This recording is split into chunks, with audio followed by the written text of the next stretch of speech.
Olá pessoal, vamos dar continuidade ao nosso curso de Direito Processual do Trabalho. Nós terminamos a aula passada tendo aquela visão geral sobre o processo do trabalho. Conversamos ali que o processo do trabalho é aquele conjunto de atos, não é? Vimos aí todo esse conjunto de atos, na verdade, na fase de conhecimento. Fase de conhecimento significa até o juiz proferir a sua sentença.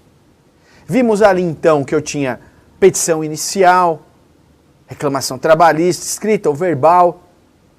Depois eu tinha a audiência, que na audiência tem que estar presentes as partes, mas nós vamos conversar um pouquinho mais sobre isso adiante. Vimos que o juiz vai fazer a proposta de conciliação. Se tiver acordo, já acaba o processo ali, não cabe recurso. Se não tiver acordo, o juiz vai pegar a resposta da reclamada, vai abrir vista ao autor para o autor se manifestar, tem a fase de provas, razões finais, segunda proposta de conciliação e acabou. E o juiz vai proferir a sentença, acaba a fase de conhecimento. Nessa aula, pessoal, nós vamos conversar sobre os procedimentos. Nós vimos então na nossa aula anterior que eu tinha o processo, que era aquele conjunto de atos coordenados que objetivam a tutela jurisdicional, e comentei com os senhores até que era o trem, não é isso? Que era um trenzinho que ia me levar até a tutela jurisdicional. Mas nós conversamos também que eu tinha o meio pelo qual esse meu trem vai chegar até a estação final. E esse meio seria o procedimento. Então, mais uma vez, eu queria colocar na tela para vocês que procedimento não é a mesma coisa, ou seja, é diferente de processo. Procedimento é bem diferente de processo. E aí aquela ideia que nós conversamos. Procedimento é o modo pelo qual o processo se desenvolve no tempo para atingir a sua finalidade, ao passo que o processo é o instrumento da jurisdição, é o conjunto desses atos coordenados que objetivam a tutela jurisdicional. Então, na aula passada, eu falei para os senhores o seguinte: se o meu objetivo é entrar com um processo e a minha estação final é a tutela jurisdicional, eu tenho que pegar um trem, que é o processo, que é um instrumento que vai me oferecer a tutela jurisdicional. Mas como eu vou até o meu objetivo final, até a estação tutela jurisdicional? Pode ser que eu pegue um atalho, pode ser que eu vá pelo caminho mais complicado. Quando os senhores aí, quando a gente vai, jantar, almoçar fora, a gente já traça a nossa rota. Qual que é o caminho que eu vou fazer? Eu vou por aqui que é mais perto ou vou aquele caminho que é mais longe? No processo é a mesma forma. Só que no processo, o procedimento ele é instituído pela lei. É a lei que vai ordenar o senhor ou a senhora a ir por determinado caminho ou por outro caminho. Então eu tenho que saber como é que funcionam os processos. Mas lembrem o seguinte, de uma forma geral, falando, de uma forma geral, para não ficar parecido com o nome de ninguém, Então, de uma forma geral, qual que é a ideia aqui? Eu tenho um caminho longo e eu tenho um caminho mais curto. Eu tenho o caminho longo e eu tenho o caminho mais célere, mais rápido. E o procedimento também é assim. Eu tenho aquele procedimento mais demorado, mais detalhado, mais preciso. E eu tenho aquele procedimento mais rápido, mais célere, que eu vou chegar antes, então, na tutela jurisdicional. Quando nós falamos em procedimentos na área trabalhista, nós temos que lembrar de 3 procedimentos. Em primeiro lugar, eu tenho o procedimento ordinário. Eu vou usar o procedimento ordinário, pessoal, para as ações cujo valor ultrapasse os 40 salários mínimos. Então vejam bem, eu estou reclamando para um determinado empregado. Ele está me narrando, né, tudo o que aconteceu com ele. Na minha cabeça, eu estou fazendo uma conta, não estou fazendo um memorial, um cálculo, né? Não estou fazendo aquele cálculo demonstrativo. Eu digo até então, estou fazendo uma conta na minha cabeça. Então, olha, ele trabalhou determinado tempo, tem isso, tem aquilo, tem pedido de danos morais. Eu tenho que atribuir um valor à minha causa. Todas as causas têm que ter um valor determinado. Na justiça do trabalho, pessoal, o valor da causa servirá apenas para fixar o rito. Por isso que nós estamos vendo aí nos slides, né, no slide que nós estamos estudando, que o procedimento ele está ligado com o valor da causa. Porque na justiça do trabalho, lá no processo civil é diferente. Na justiça do trabalho, o valor da causa servirá apenas para fixar o rito. Então, determinada causa que eu peça valores que ultrapassam 40 salários mínimos, eu tenho que usar o procedimento ordinário. Procedimento ordinário é o comum. É aquele procedimento que normalmente leva mais tempo, é mais detalhado, é mais chato. A possibilidade de recursos, ela é maior. Mas por quê? Porque é uma cláusula, entende a lei, de maior complexidade. Por quê? Porque é uma causa de valor acima de 40 salários mínimos. Então, se eu estiver entrando com uma reclamação trabalhista para uma pessoa e a somatória dos valores, os valores que eu estou reclamando, vai ultrapassar 40 salários mínimos, eu tenho que usar o procedimento ordinário. Legal? Então eu tenho o procedimento ordinário, em segundo lugar eu tenho o procedimento sumário. Procedimento sumário para as ações cujo valor não ultrapassar 2 salários mínimos. Esse procedimento sumário, pessoal, ele também é chamado de procedimento de alçada. Porque o valor da alçada, o valor da causa, é o valor de 2 salários mínimos. Somente 2 salários mínimos? Só isso. Por isso que esse procedimento, ele caiu no desuso praticamente. Inclusive, existe uma discussão se ele ainda existe ou não. Se ele foi revogado ou não. Por quê? Porque nós vamos entender daqui a pouquinho, quando eu falar do terceiro procedimento. Mas nesse procedimento sumário, que nós vamos estudar nessa nossa aula, nós vamos ver que é bem mais curto. A possibilidade de recurso dele é praticamente zero. Só existe um recurso. Então é óbvio que se eu entro com essa ação, só existe um recurso, vai ser julgado rápido. Mas notem, por que ele é tão rápido assim? Porque as causas que são submetidas a esse procedimento são causas mais simples.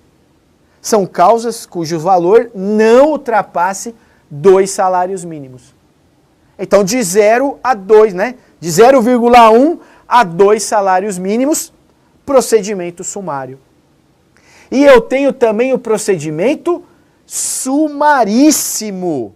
Olha lá na tela o procedimento sumaríssimo para as ações cujo valor não ultrapassa 40 salários mínimos. Então, olha só, pode continuar na tela. Acima de 40 salários mínimos, ordinário.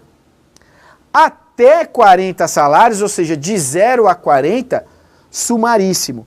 E dentro disso, eu tenho sumário, de 0 a 2 salários mínimos.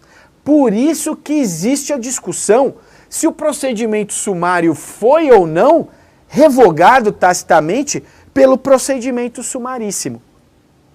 A maioria dos doutrinadores sustentam a possibilidade desses 3 procedimentos.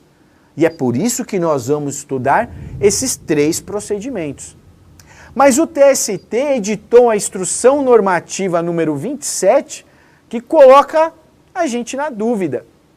Diz lá a Instrução Normativa 27 do TST que as causas na Justiça do Trabalho tramitarão ou pelo rito ordinário ou pelo rito sumaríssimo, excetuando, tirando, excluindo as ações de procedimento especial, como, por exemplo, consignação em pagamento, mandado de segurança, ação rescisória, ação cautelar.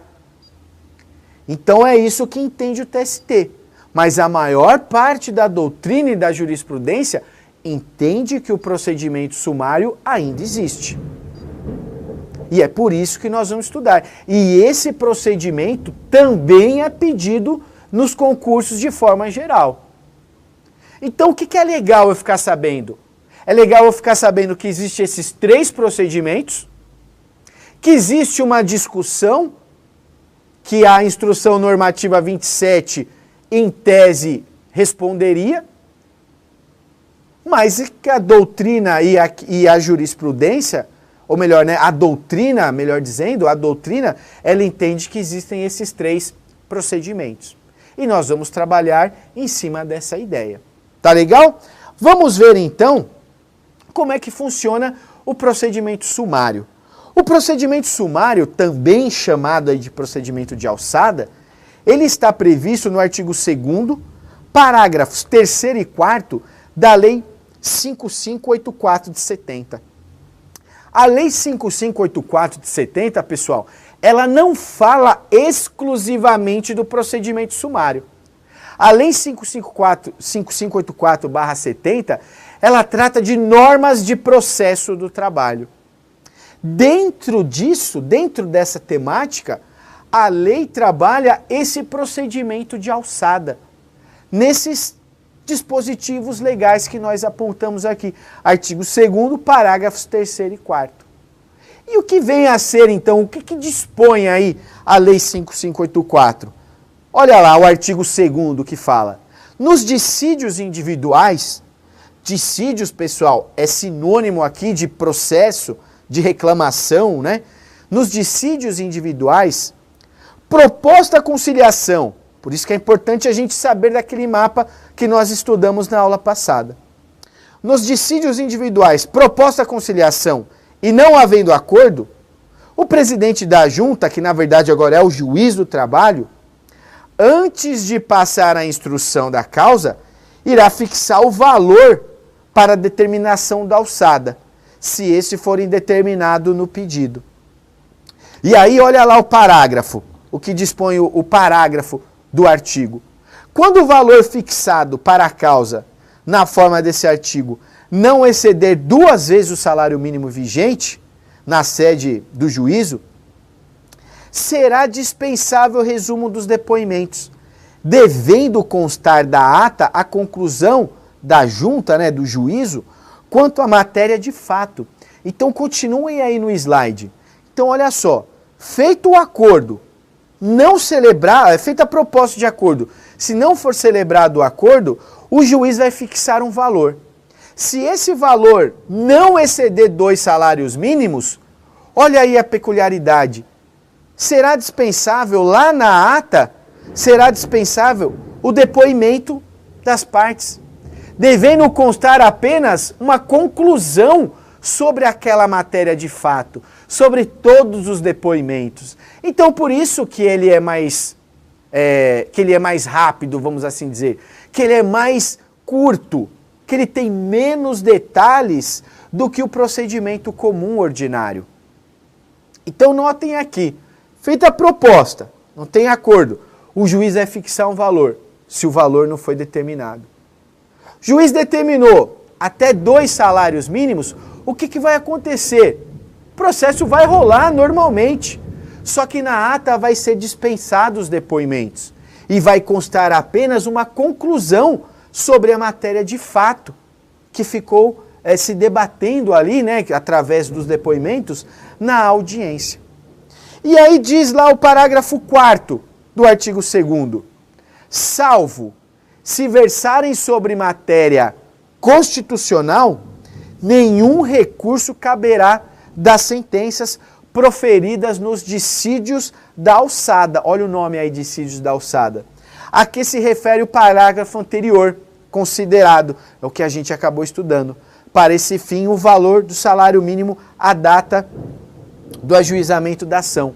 Então, notem aqui que se for fixado esse valor de alçada, o juiz proferindo a sentença, não caberá recurso nenhum, salvo se esse recurso versar sobre uma matéria ou tratar de uma matéria constitucional.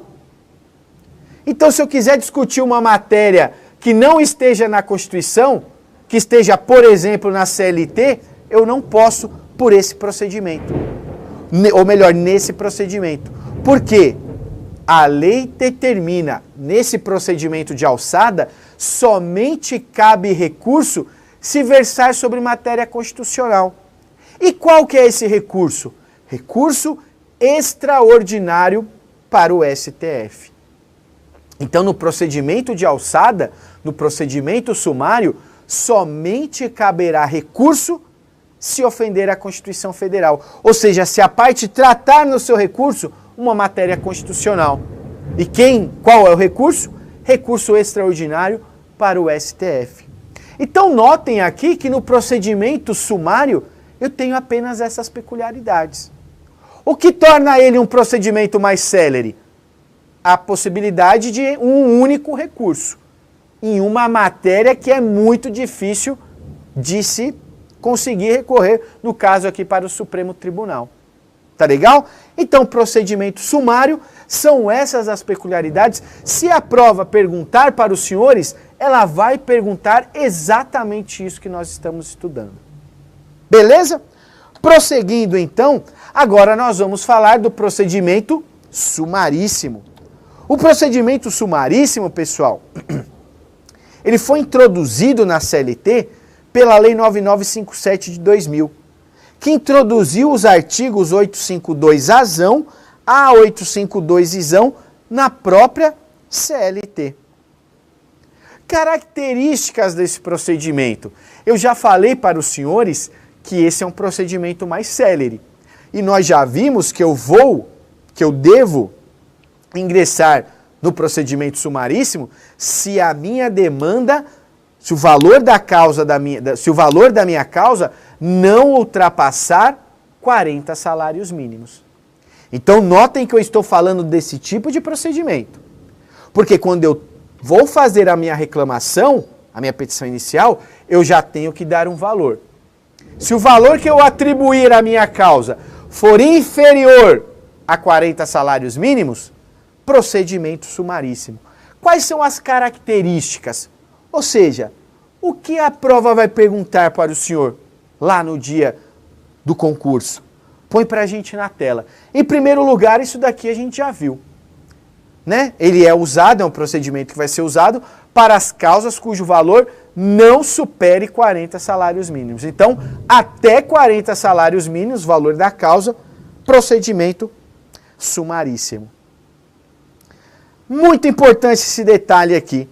Recurso de revista somente por contrariedade à súmula do TST, a súmula vinculante do STF ou violação da Constituição Federal.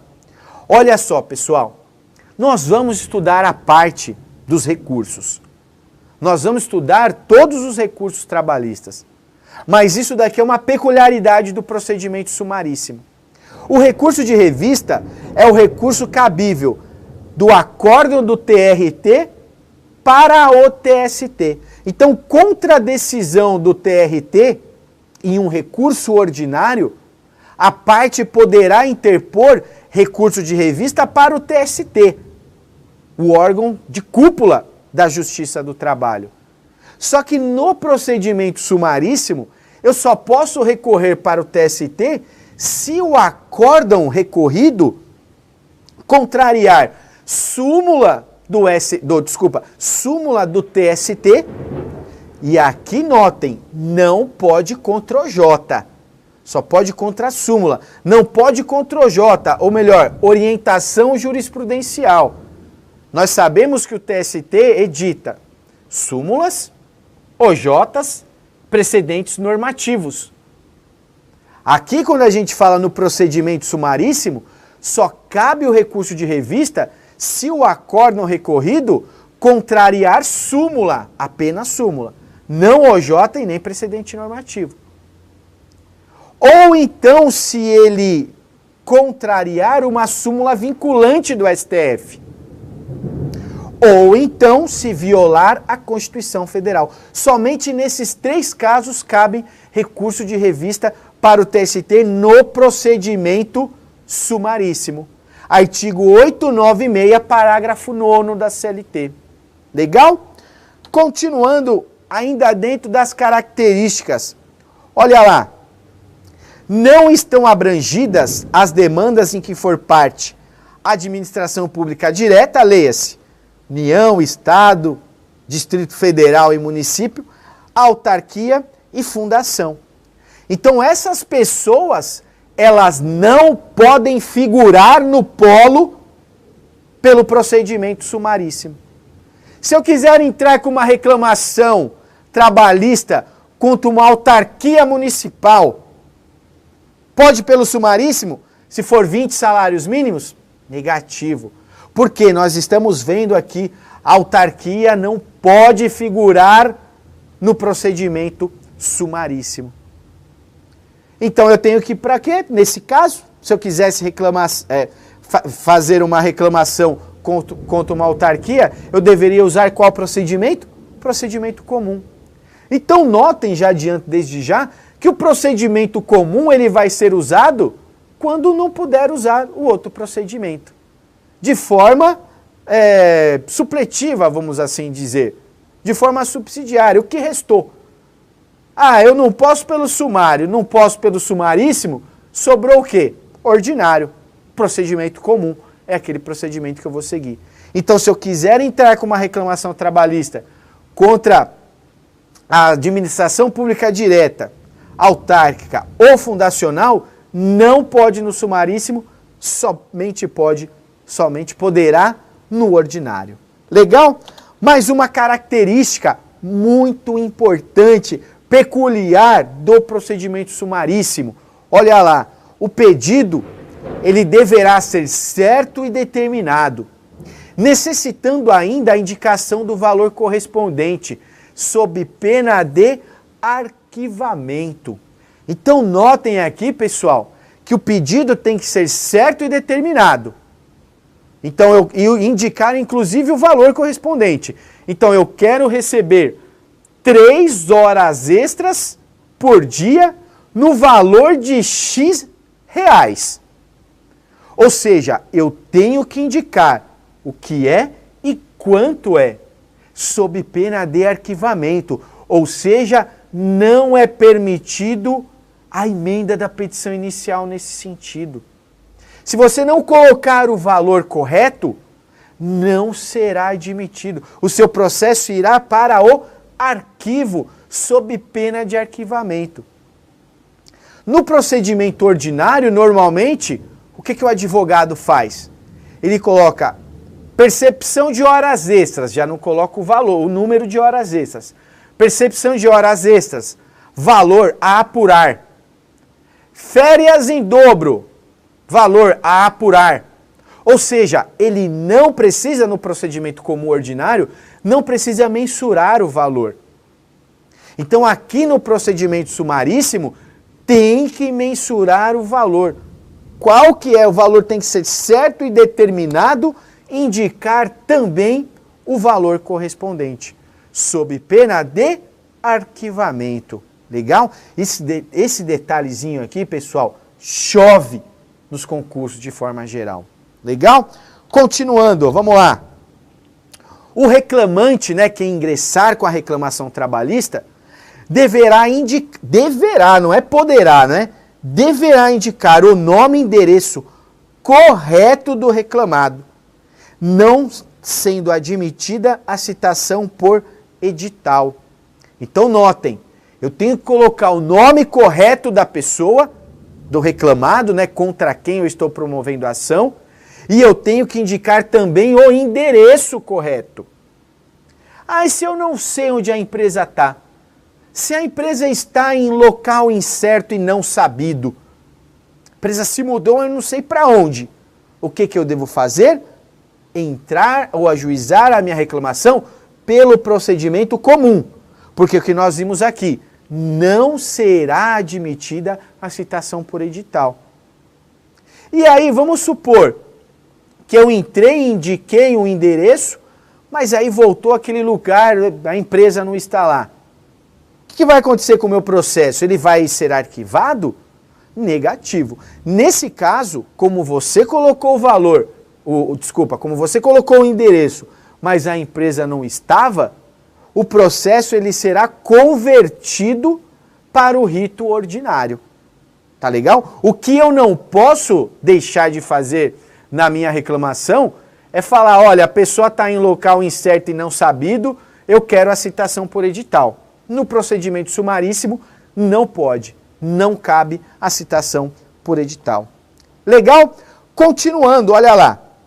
A audiência deverá ocorrer no prazo máximo de 15 dias contados do ajuizamento da ação.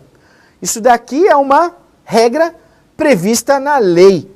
Mas muitas vezes, dependendo do lugar, né, dependendo da pauta ali, da movimentação da localidade, do fórum, eu não consigo observar esse prazo. Mas é um prazo que, para a prova, eu tenho que memorizar. Tá legal? Então, a audiência deverá ocorrer em 15 dias, contados da data do ajuizamento da ação. Legal? Um outro detalhe que eu coloquei aí no slide, mas eu já tinha comentado com vocês. No máximo 2 testemunhas por parte. Autor e réu, 2 testemunhas. Não poderá exceder. Senão a testemunha, né, não, se levou mais de 2 testemunhas, as testemunhas não serão ouvidas. Nós vamos estudar também, lá dentro de prova testemunhal, como que essas testemunhas devem ser arroladas no processo. Mas lá na parte de provas, quando nós estivermos estudando provas e precisamente a prova testemunhal, nós vamos voltar a falar aqui desse trecho. Tá legal? Continuando, olha lá, nas sentenças é dispensável o relatório. Então, pensando aqui que a sentença ela é formada pelo relatório, pela fundamentação e pela decisão, né, a parte dispositiva, eu tenho aqui a dispensa dessa primeira parte da minha sentença. Então, a sentença eu sei que ela é formada pelo relatório, pela fundamentação, que o juiz vai estar explicando o porquê que ele está decidindo, e a última parte da sentença é o dispositivo, é a decisão. No procedimento comum, tem que ter essas 3 partes a sentença. No procedimento sumaríssimo, o relatório é dispensado. Teria que ter apenas a fundamentação e o dispositivo e a parte de decisão. Tá legal? É uma peculiaridade também do procedimento sumaríssimo. Continuando, uma outra peculiaridade, admite-se a prova pericial. Aqui, pessoal, normalmente a gente se confunde porque a gente vai pensar o seguinte, olha, é um procedimento mais rápido, é um procedimento célere, então não é possível a prova pericial. Errado. Não cai nessa pegadinha. Porque no procedimento sumaríssimo é sim admitida a prova pericial. 852Hzão da CLT. Depois os senhores dêem uma olhada lá. Continuando. Incidentes e exceções que possam interferir no prosseguimento da audiência e do processo serão decididas de plano, ou seja, serão decididas na própria audiência. Então, se eu aleguei algum incidente, alguma exceção, por exemplo, de suspeição e de impedimento, vai ser decidido na própria audiência. Serão decididas de plano, é o que determina a lei. Tá legal? Para finalizar aí, essas são as peculiaridades do procedimento sumaríssimo. Para finalizar, vamos analisar uma questão. Então, olha lá. Nas causas sujeitas ao procedimento sumaríssimo, somente será admitido recurso de revista. Isso aqui a gente viu, né? A gente estudou. Letra A. Quando der ao mesmo dispositivo de convenção coletiva de trabalho, acordo coletivo e sentença normativa, interpretação divergente da que lhe houver dado outro Tribunal Regional do Trabalho no seu pleno ou turma. Errado. Isso daqui é uma hipótese de cabimento no procedimento comum ordinário. No sumaríssimo nós vimos que eu não tenho essa gama aqui, né, essa infinidade de possibilidade. Então opção A, opção errada. Opção B de bola. Na hipótese exclusiva, e aí sempre que tem isso daqui, esse tipo de termo eu tenho que tomar cuidado, não é? Então, na hipótese exclusiva de contrariedade à súmula de jurisprudência uniforme do TST ou à súmula vinculante do Supremo Tribunal Federal. Aqui, pessoal, está faltando uma coisinha aqui também. Está faltando o quê? A Constituição Federal. Nós vimos, né, que é por contrariedade à súmula do TST, súmula vinculante do STF, mas ainda tem a Constituição Federal. Então essa daqui estaria errada. Opção C. Quando der ao mesmo dispositivo de lei federal, interpretação diversa que lhe houver dado outro Tribunal Regional do Trabalho no seu pleno. Também está errado. Nós vimos que não funciona ali por interpretação diversa ou por divergência jurisprudencial. Opção D, de dado. Por contrariedade à súmula de jurisprudência uniforme do TST, legal. Súmula vinculante do STF, maravilha. E por violação direta da Constituição Federal. Ok. Essa é a opção correta, é aquela que eu deveria assinalar, né? Mas, pelo amor aos debates, vamos analisar a última alternativa, alternativa E. Quando der ao mesmo dispositivo de lei federal, interpretação diversa da que lhe houver dado a seção de decisions individuais do Tribunal Superior do Trabalho. Opção errada. Nós vimos que no procedimento sumaríssimo não cabe recurso de revista por contrariedade, por divergência jurisprudencial, tá ok? Então, opção D, né, colocando o gabarito aí na tela para os senhores, opção D de dado, por contrariedade à súmula de jurisprudência do TST, súmula vinculante do STF ou violação direta, era a resposta correta, fundamento legal, artigo 896, parágrafo 9º da CLT. Só para lembrar aqui, mais uma vez repetindo, que não cabe no sumaríssimo, por contrariedade ao J, o precedente normativo. Tá legal? Chegamos então ao final dessa aula. Espero que os senhores tenham aproveitado muito bem o nosso conteúdo e aguardo vocês na nossa próxima aula de Direito Processual do Trabalho. Um forte abraço e até logo.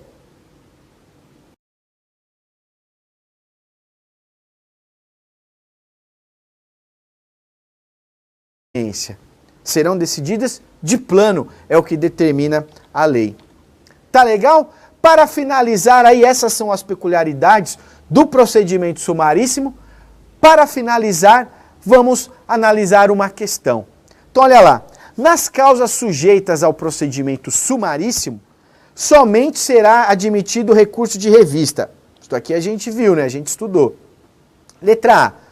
Quando der ao mesmo dispositivo de convenção coletiva de trabalho, acordo coletivo e sentença normativa, interpretação divergente da que lhe houver dado outro Tribunal Regional do Trabalho no seu pleno ou turma. Errado. Isso daqui é uma hipótese de cabimento no procedimento comum ordinário. No sumaríssimo nós vimos que eu não tenho essa gama aqui, né, essa infinidade de possibilidade. Então opção A, opção errada. Opção B de bola. Na hipótese exclusiva, e aí sempre que tem isso daqui, esse tipo de termo eu tenho que tomar cuidado, não é? Então, na hipótese exclusiva de contrariedade à súmula de jurisprudência uniforme do TST ou à súmula vinculante do Supremo Tribunal Federal. Aqui, pessoal, está faltando uma coisinha aqui também. Está faltando o quê? A Constituição Federal. Nós vimos, né, que é por contrariedade à súmula do TST, súmula vinculante do STF, mas ainda tem a Constituição Federal. Então essa daqui estaria errada. Opção C. Quando der ao mesmo dispositivo de lei federal, interpretação diversa que houver dado outro Tribunal Regional do Trabalho no seu pleno. Também está errado. Nós vimos que não funciona ali por interpretação diversa ou por divergência jurisprudencial. Opção D, de dado.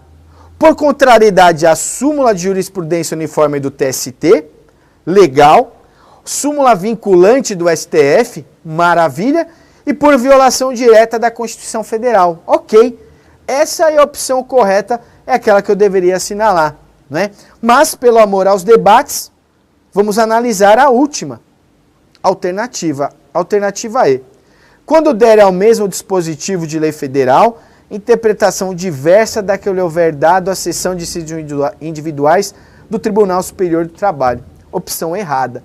Nós vimos que no procedimento sumaríssimo não cabe recurso de revista por contrariedade, por divergência jurisprudencial, tá ok? Então, opção D, né, colocando o gabarito aí na tela para os senhores, opção D de dado, por contrariedade à súmula de jurisprudência do TST, súmula vinculante do feridas nos dissídios da alçada. Olha o nome aí, dissídios da alçada.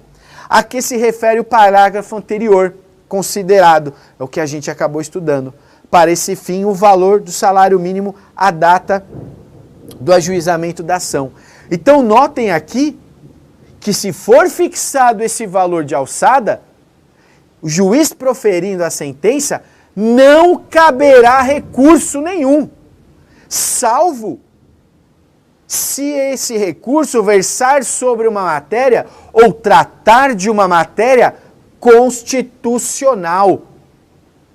Então, se eu quiser discutir uma matéria que não esteja na Constituição, que esteja, por exemplo, na CLT, eu não posso por esse procedimento. Ou melhor, nesse procedimento. Por quê? A lei determina, nesse procedimento de alçada, somente cabe recurso se versar sobre matéria constitucional.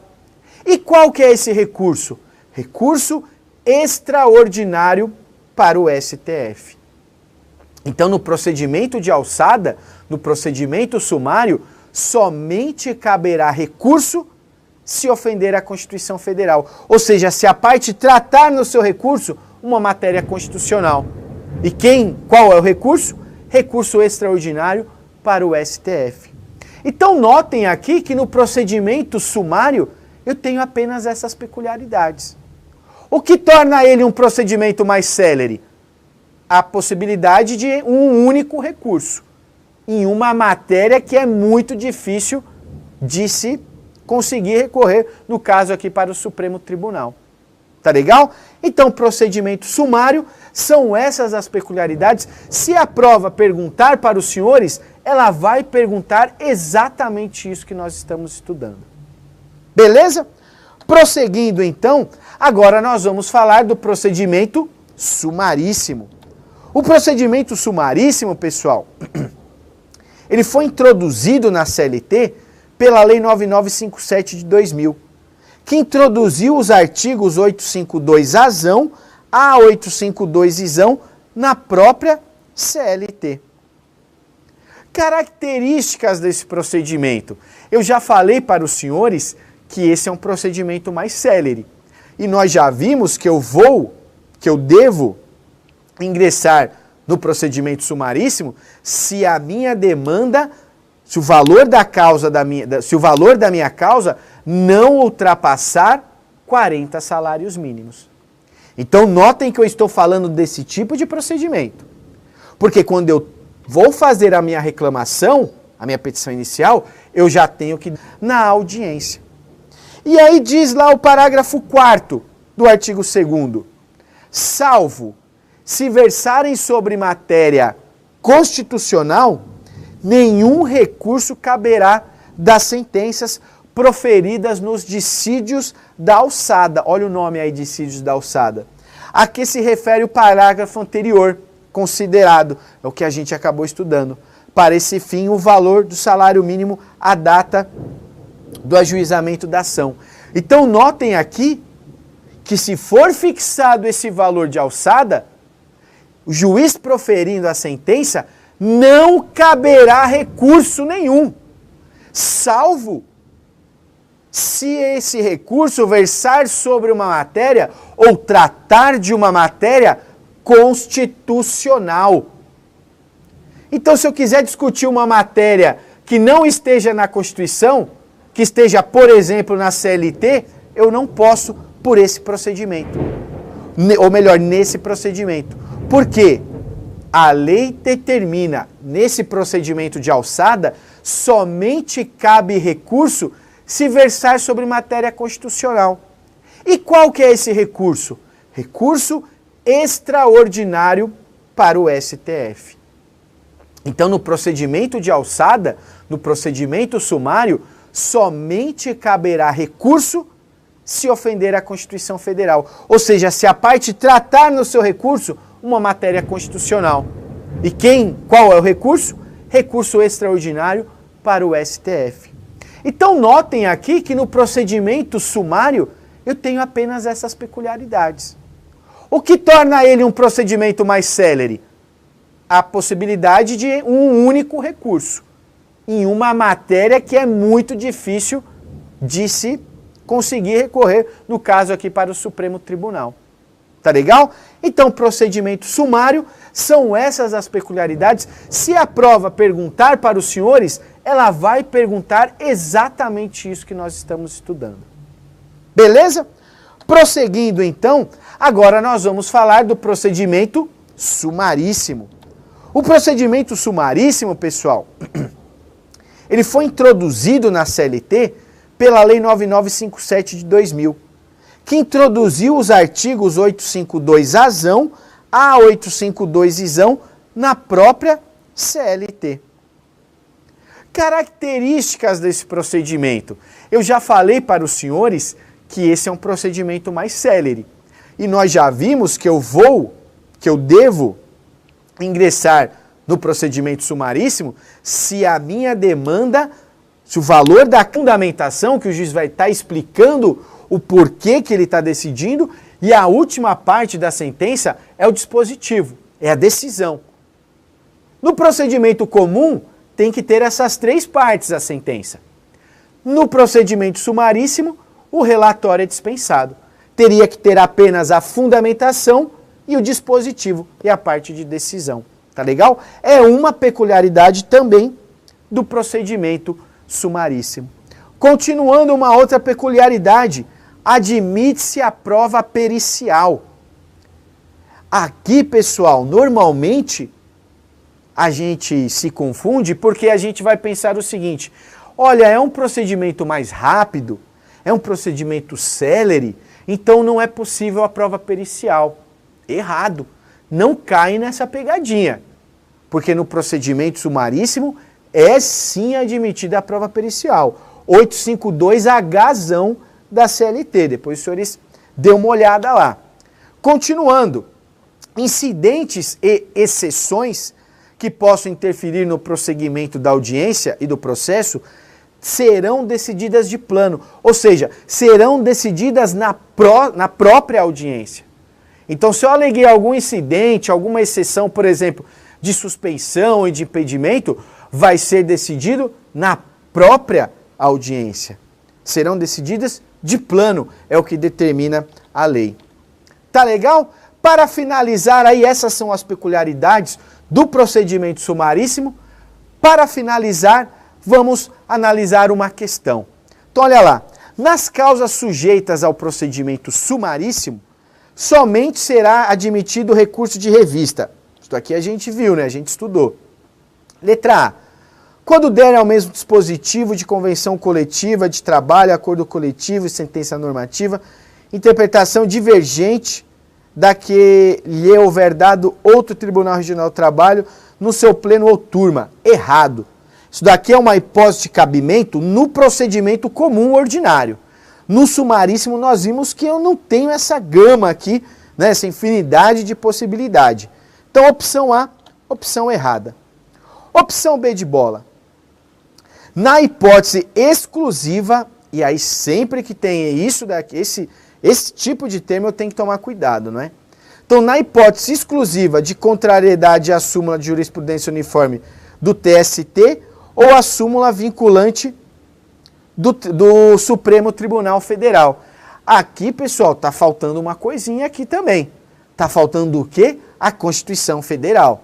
Nós vimos, né, que é por contrariedade à súmula do TST, súmula vinculante, que é o processo, que é um instrumento que vai me oferecer a tutela jurisdicional. Mas como eu vou até o meu objetivo final, até a estação tutela jurisdicional? Pode ser que eu pegue um atalho, pode ser que eu vá pelo caminho mais complicado. Quando os senhores aí, quando a gente vai, né, jantar, almoçar fora, a gente já traça a nossa rota. Qual que é o caminho que eu vou fazer? Eu vou por aqui que é mais perto ou vou aquele caminho que é mais longe? No processo é a mesma forma.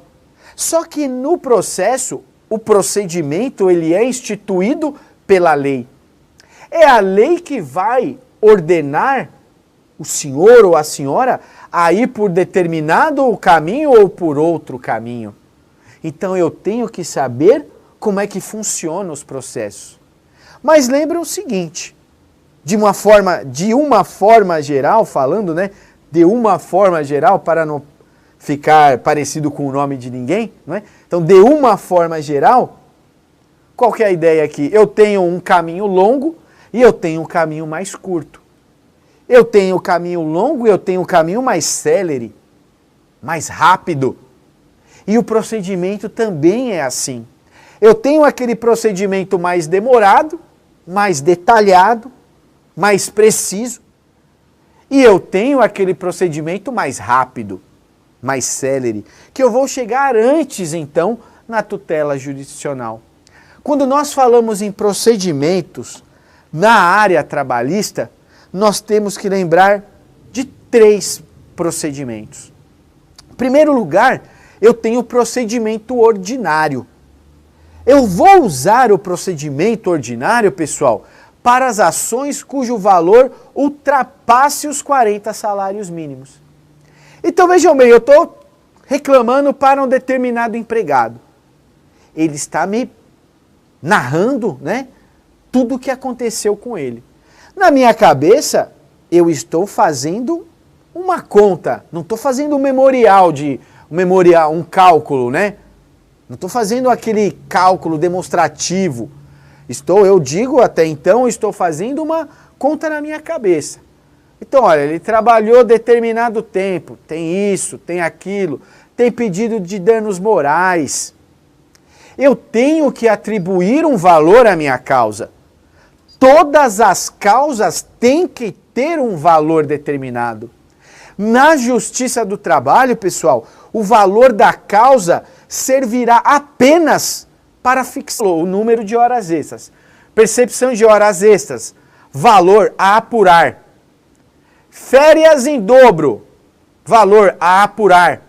Ou seja, ele não precisa, no procedimento comum ordinário, não precisa mensurar o valor. Então aqui no procedimento sumaríssimo, tem que mensurar o valor. Qual que é o valor? Tem que ser certo e determinado, indicar também o valor correspondente, sob pena de arquivamento. Legal? Esse detalhezinho aqui, pessoal, chove nos concursos de forma geral. Legal? Continuando, vamos lá. O reclamante, né, que ingressar com a reclamação trabalhista, deverá, não é poderá, né? Deverá indicar o nome e endereço correto do reclamado, não sendo admitida a citação por edital. Então notem, eu tenho que colocar o nome correto da pessoa, do reclamado, né, contra quem eu estou promovendo a ação, e eu tenho que indicar também o endereço correto. Ah, e se eu não sei onde a empresa está? Se a empresa está em local incerto e não sabido, a empresa se mudou, eu não sei para onde. O que eu devo fazer? Entrar ou ajuizar a minha reclamação pelo procedimento comum.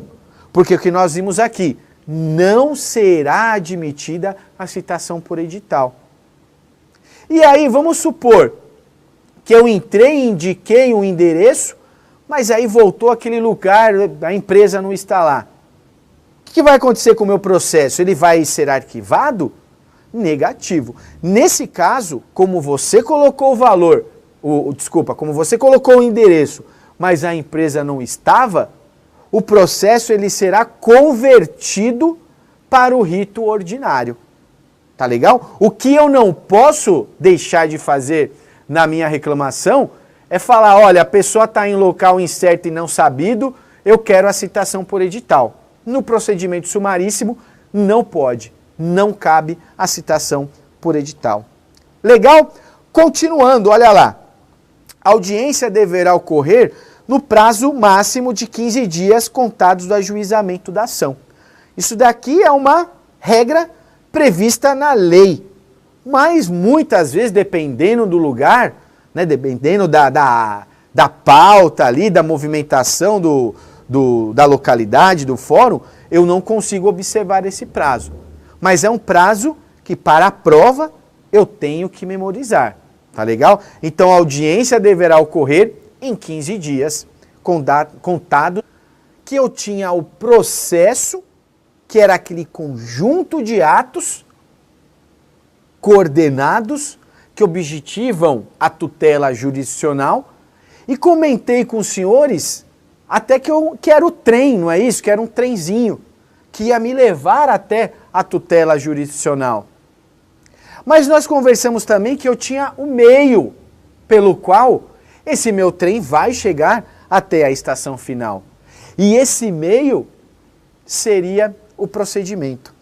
Então, mais uma vez, eu queria colocar na tela para vocês que procedimento não é a mesma coisa, ou seja, é diferente de processo. Procedimento é bem diferente de processo.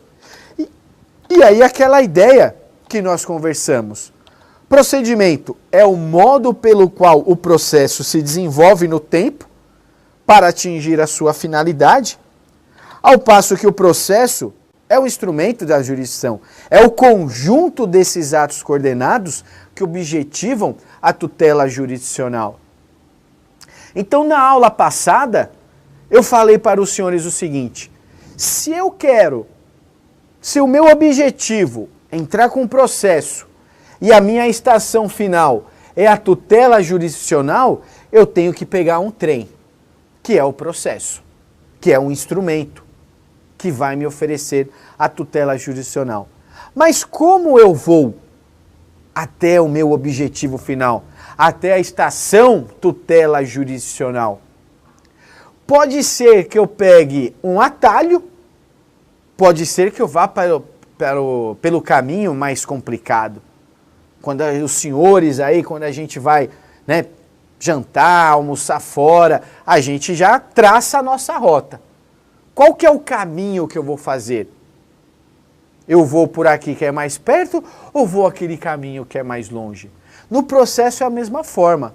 Só que no processo, o procedimento ele é instituído pela lei.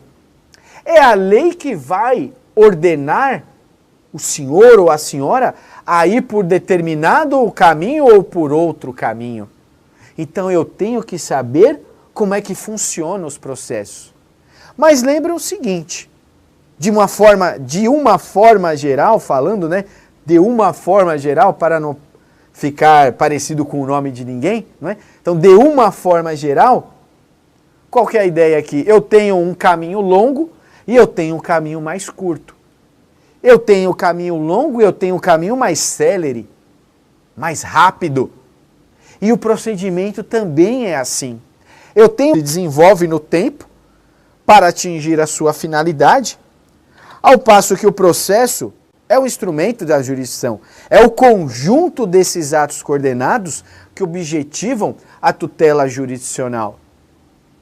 Então, na aula passada, eu falei para os senhores o seguinte: se o meu objetivo é entrar com um processo e a minha estação final é a tutela jurisdicional, eu tenho que pegar um trem, que é o processo, que é um instrumento que vai me oferecer a tutela jurisdicional. Mas como eu vou até o meu objetivo final, até a estação tutela jurisdicional? Pode ser que eu pegue um atalho, pode ser que eu vá pelo caminho mais complicado. Quando os senhores aí, quando a gente vai, né, jantar, almoçar fora, a gente já traça a nossa rota. Qual que é o caminho que eu vou fazer? Eu vou por aqui que é mais perto ou vou aquele caminho que é mais longe? No processo é a mesma forma. Só que no processo, o procedimento ele é instituído pela lei. É a lei que vai ordenar o senhor ou a senhora a ir por determinado caminho ou por outro caminho. Então eu tenho que saber como é que funcionam os processos. Mas lembrem o seguinte, de uma forma geral, falando, né? De uma forma geral, para não ficar parecido com o nome de ninguém, não é? Então, de uma forma geral, qual que é a ideia aqui? Eu tenho um caminho longo e eu tenho um caminho mais curto. Eu tenho o caminho longo e eu tenho o caminho mais célere, mais rápido. E o procedimento também é assim. Eu tenho aquele procedimento mais demorado, mais detalhado, mais preciso. E eu tenho aquele procedimento mais rápido, mais célere, que eu vou chegar antes, então, na tutela jurisdicional. Quando nós falamos em procedimentos na área trabalhista, nós temos que lembrar de 3 procedimentos. Em primeiro lugar, eu tenho o procedimento ordinário. Eu vou usar o procedimento ordinário, pessoal, para as ações cujo valor ultrapasse os 40 salários mínimos. Então vejam bem, eu estou reclamando para um determinado empregado. Ele está me narrando, né, tudo o que aconteceu com ele. Na minha cabeça, eu estou fazendo uma conta, não estou fazendo um memorial, um cálculo, né?